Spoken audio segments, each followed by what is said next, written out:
तो स्वागत है आप लोग का बीपीएससी टेस्ट सीरीज के इस दूसरे वीडियो में। जी हाँ, इस दूसरे वीडियो में आपको बताया जाएगा कि पहले टेस्ट में जो शामिल हुए थे उनका रैंक क्या है, साथ ही साथ सेकंड टेस्ट जो 14 जून को होने जा रहा है उसके लिए सिलेबस क्या है और आगे का सिलेबस क्या होगा। फिर लोगों ने किस प्रकार का आंसर भेजा, कैसा उनका आंसर रहा, इस पर भी थोड़ी बात की जाएगी। चलता हूँ मैं, सबसे पहले रैंक दिखा दूँ आप लोग को। ये बीपीएससी का जो टेस्ट हुआ था 7 जून को, जो फ्री था। अगला टेस्ट तो फ्री नहीं है बट ये फ्री था, जो इंट्रेंस टेस्ट के रूप में लिया गया था, ताकि मैं लेवल चेक कर लूँ कि आपका लेवल क्या अभी वर्तमान में क्या है और हमको 110 क्वेश्चन सही कराने हैं तो कितना आपको मेहनत करवाना होगा, कितना मेहनत हम करेंगे। तो ये राजू सिंह है, इनको 88/150 आया है, रैंक 1 मिला है। विनय कुमार जो गुजरात से हैं 83/150 मिला है। ये सारे स्टूडेंट्स हैं, ठीक है। अब मैं आपको बताऊंगा कि इन्होंने कैसे आंसर लिख के भेजा। इन्होंने आंसर दिया था व्हाट्सएप पर इस प्रकार से, मैंने उसका प्रिंट आउट निकाला है। काफ़ी काला काला आया है ना, तो मैं कहूँगा सभी कैंडिडेट से कि काला काला ना आए, इसके लिए आप पीडीएफ बना के भेजिए। लोगों ने बनाया है, भेजा है, मैंने उसका प्रिंट आउट कराया है, चेक किया है। इनका साफ नहीं आया है, सी का ई दिख रहा था, चेक नहीं है। इनका बहुत गंदा आया है, तो कृपया आप लोग पीडीएफ बनाकर भेजें। पीडीएफ कैसे बनेगा, इसके लिए मेरे ही चैनल पर लोड किया हुआ है। ये निशान जी का है, इन्होंने काफ़ी साफ साफ बनाया, जैसा मैंने कहा था उस ढंग से लिखा है। तो इस प्रकार से ढंग से बनाएंगे तो अच्छा रहेगा। ये काला काला नहीं आएगा चेक करने। इनका तो कुछ दिख ही नहीं रहा, तो मैंने ही चेक किया। तो आगे से आप लोग अलर्ट रहेंगे। तो आपने देखा कि मैं प्रिंट आउट करा के चेक करता हूँ। फिर से आपने ये देखा कि मैं रैंक भी देता हूँ, मार्क्स भी देता हूँ। ये क्लियर हो गया आपको। अब मैं चलता हूँ, कुछ लोगों ने कहा कि सर क्वेश्चन बहुत हार्ड था इसलिए मैंने एग्ज़ाम नहीं दिया, टेस्ट नहीं दिया। सबसे पहली बात, रन क्षेत्र से भागना नहीं चाहिए। हो सकता है कि अगले वाले क्वेश्चन यानी 66 बीपीएससी का क्वेश्चन बहुत हार्ड हो और सिलेक्शन काफ़ी कम पे हो, तो क्या परीक्षा छोड़ के भागेंगे? बिल्कुल नहीं। तो जिन लोगों ने एग्ज़ाम दिया, संघर्ष किया, उन्हें मैं अप्रिशिएट करता हूँ और मैं मानता हूँ काफ़ी हिम्मत है, वो एग्ज़ाम देंगे। और प्रश्न देखिए कहाँ से आया था, प्रश्न एनसीईआरटी से ही आया था।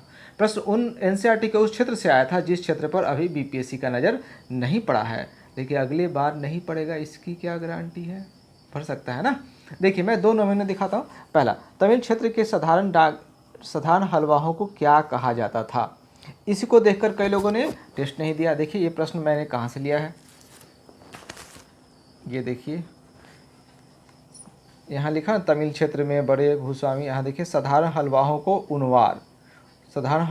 उनवार कहा जाता था। प्रश्न में ऑप्शन दिए हैं, ग्राम भोजक, कैडेसियार और ये सब दिया है। इसमें ई दिया हुआ ना, तो यहाँ पर हो गया आपको उनवार। क्लियर है? तो ये आपको कहाँ से, ये कौन सा बुक है? देखिए मैं दिखाता हूँ कौन सा बुक है। ये है 6th क्लास का एनसीईआरटी। देख लीजिए नीचे एनसीईआरटी है ना। अब तो आपको विश्वास हो गया होगा, 6th क्लास के एनसीईआरटी से मैंने क्वेश्चन लिया था। अब हार्ट फिर भी कह रहे हैं लोग। ये चरक संहिता के अनुसार मनुष्य के शरीर में कितनी हड्डियाँ होती हैं? 360 होती हैं। ये भी एनसीईआरटी से लिया गया था। एक और क्वेश्चन मैं दिखा दूँ आप लोग को, यहाँ देख लीजिए 16, उत्पीड़ित जातीयताओं के सम्मेलन में भाग लेने के लिए कांग्रेस की ओर से किस नेता को ब्रुसेल्स भेजा गया? ये जो है ऑप्शन दिया हुआ देख रहे हैं। अब ये कहाँ से क्वेश्चन आ गया, इसको भी मैं दिखा दूँ आपको। चलिए यहाँ देख लीजिए, ये आपको कहाँ कौन सा बुक है, आधुनिक भारत 12th देख रहे हैं, 12th के लिए एनसीईआरटी है। ये भी दिखा दूँ मैं, चलिए ये भी दिखा देता हूँ। ये आप देख रहे हैं, लेखक बिपिन चंद्रा, नीचे एनसीईआरटी है, 12th क्लास का है। और ये आप देख लीजिए, यहाँ पर देख रहे हैं ना, 1927 में भारतीय राष्ट्रीय कांग्रेस की ओर से जवाहरलाल नेहरू ने ब्रुसेल्स में आयोजित उत्पीड़ित जातीयताओं के सम्मेलन में भाग लिया। ठीक है, विश्वास हो गया होगा आप लोग को। तो अब एनसीईआरटी से मैं क्वेश्चन लिया हूँ, तो कैसे हार्ड हुआ? आप नहीं पढ़ पाए हैं, तो आप पढ़ पाएँ इसकी व्यवस्था मैं कर रहा हूँ और आप हमारे साथ चलेंगे तो निश्चित रूप से पढ़ पाएंगे। देखिए 14 जून को जो टेस्ट होने वाला है उसमें वो बुक वाइज में कर रहा हूँ, बुक समाप्त करने की हमारी योजना है। तो 12th क्लास का एनसीईआरटी आधुनिक भारत जो अभी मैंने यहाँ दिखाया है ना, इससे होगा। फिर से एक और बुक जो इसमें डाला गया है, 9th क्लास का भूगोल एनसीईआरटी से होगा। 9th क्लास का भूगोल भी मैं दिखा सकता हूँ, मेरे पास इंग्लिश में है। मैं इसे कुछ चैप्टर्स दिखा दूँ आपको। जैसे पहला चैप्टर है साइज एंड लोकेशन। अब साइज एंड लोकेशन है, हिंदी में अगर कहें तो आकार तथा स्थिति होगा।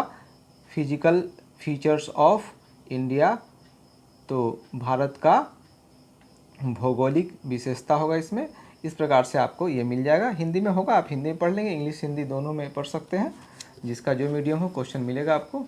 अब मैं अलग करता हूँ, इसमें एक ही साथ दिया हुआ था।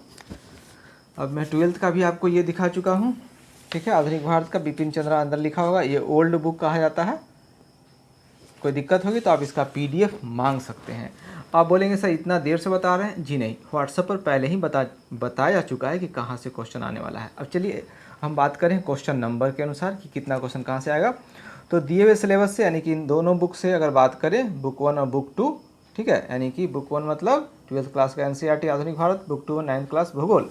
तो इस पर अगर 75 क्वेश्चन मैं सेट कर रहा हूँ तो 25 क्वेश्चन ज्योग्राफी से करूँगा, ठीक है। बाकी बच जाते ये मिल के कितना 100, इसमें आ गया मैथ से 10 क्वेश्चन, करंट अफेयर से 20 क्वेश्चन, और बाकी मिसलेनियस रहेगा जो कि लूसेंट का GK वाला portion, question bank, BPSC question bank हो सकता है, BPSC का तो होगा ही होगा, UP PCS का भी हो सकता है, बायोलॉजी के क्वेश्चन जो लूसेंट छाप होंगे वो। ये SRS मतलब आपको ये सब याद रहते हैं लेकिन भूल जाते हैं, हालांकि वो भी आई हैं, इसमें ऐसे रहेंगे क्वेश्चन।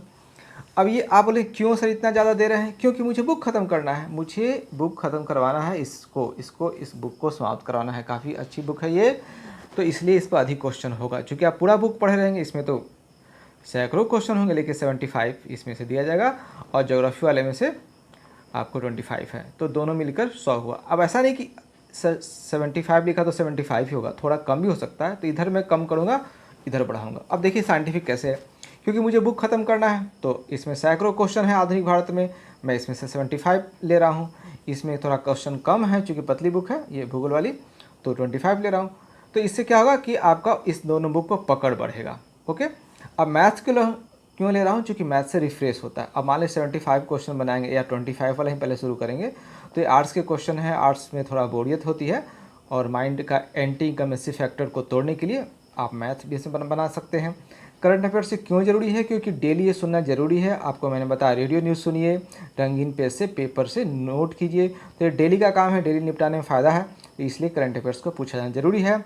अब रहा SRS क्यों करा रहा हूँ, क्योंकि बायोलॉजी क्वेश्चन थोड़ा टफ होता है, रटने वाला होता है, क्वेश्चन बैंक से 30% क्वेश्चन आ ही रहा है, तो इसको मैं डाल रहा हूँ। अगर इधर मैं कम करूँगा अगर किसी कारण से, तो इधर मैं बढ़ा दूंगा, 150 क्वेश्चन आपके आएंगे। तो बिना सिलेबस के 33% हो गया, और सिलेबस के 66% हो गया। नेक्स्ट जो टेस्ट होगा 21 जून को होगा, संडे को। इसमें बुक 1 और बुक 2 फिर से रहेंगे सिलेबस में, क्योंकि कई लोगों का समाप्त नहीं हो पाएगा, और ऐसे भी दोबारा पढ़वाता हूँ क्योंकि माइंड पावर का सिस्टम है। तो आप समझ गए होंगे कि टेस्ट की योजना क्या है। और भी कुछ बातें हैं जो मैंने लिख छोड़ा है व्हाट्सएप ग्रुप में 9097679391 पर। आप ऐसे भी डिस्क्रिप्शन बॉक्स में हमारा व्हाट्सएप नंबर होता है, आप ग्रुप को ज्वाइन कीजिए। अब रहा कितना फ़ी लगता है, तो अभी 50 रुपीज़ ही लग रहा है, और इससे कम ही होगा। स्टूडेंट्स बढ़ेंगे तो 40 होगा, ज़्यादा चांस है कि 30 तक ये चला जाए। अभी स्टूडेंट कम है तो 50 लग रहा है। काफ़ी मेहनत है, क्वेश्चन बहुत अच्छे होते हैं, और बहुत अच्छे मेरे कहने पर नहीं जाइए, एक क्वेश्चन मंगा करके टेस्ट देकर देख लीजिए।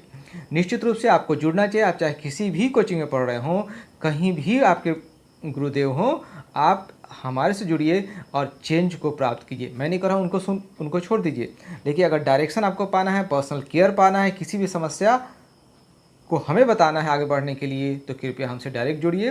मैं आपसे डायरेक्ट बात करता हूँ। जिनका टेस्ट में मार्क्स कम आया है उनको मैं डायरेक्ट बात किया है, और क्वेश्चन के स्तर कैसे होते हैं, एक्सप्लेन का लेवल क्या होता है, और सबसे बड़ी बात कि कहाँ से क्वेश्चन बनता है, NCERT से, कहाँ से, किन स्रोतों से, मैं वो भी दिखाता हूँ।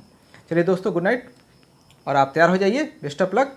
चैनल को सब्सक्राइब कीजिए और शेयर कीजिए, ताकि स्टूडेंट्स आएंगे तो अच्छे आपको अच्छे ढंग से मैं हेल्प करूँगा, और टेस्ट का फ़ी तो घटेगा। हाँ, टेस्ट का अगर 50 रुपीज़ है तो घबराइएगा नहीं। जो लोग PT फाइटर ग्रुप में हैं या BPSC फाउंडेशन बैच में हैं, उनके लिए ये फ़ी अलग ढंग का होता है, काफ़ी कम होता है, नहीं क्राउड होता है, इसलिए घबराने की आवश्यकता नहीं है।